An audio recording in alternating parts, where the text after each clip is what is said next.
കോട്ടയത്ത് ഇത്തവണ പോളിംഗിൽ വർധന 74.33% പോളിംഗാണ് ഇത്തവണ ജില്ലയിൽ രേഖപ്പെടുത്തിയത്. 2021 നിയമസഭാ തെരഞ്ഞെടുപ്പിൽ 72.11% പോളിംഗ്. വൈക്കത്താണ് ഏറ്റവും കൂടുതൽ പോളിംഗ് രേഖപ്പെടുത്തിയത്. കോട്ടയത്തെ രാഷ്ട്രീയ കാലാവസ്ഥ മാറിമറിയുന്ന തെരഞ്ഞെടുപ്പാണ് ഇത്തവണത്തേതെന്നായിരുന്നു രാഷ്ട്രീയ നിരീക്ഷകർ വിലയിരുത്തിയത്. LDF UDF നേരിട്ടുള്ള മത്സരത്തിന് വെല്ലുവിളി തീർത്ത് ഇത്തവണ ശക്തമായ സാന്നിധ്യമായി കോട്ടയത്ത് NDA ഉണ്ട്.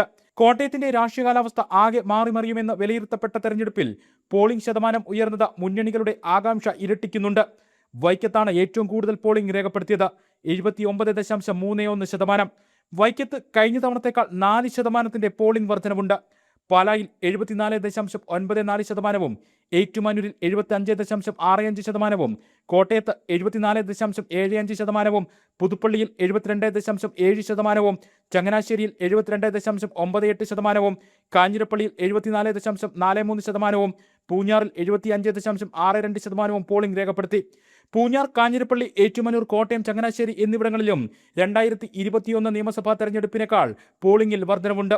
ഏറ്റവും കുറവ് പോളിംഗ് രേഖപ്പെടുത്തിയത് കടുത്തുരുത്തിയിലാണ്, 69.3%. കടുത്തുരുത്തിയിൽ കഴിഞ്ഞ തവണത്തേക്കാൾ 1% വർധനവുണ്ട്.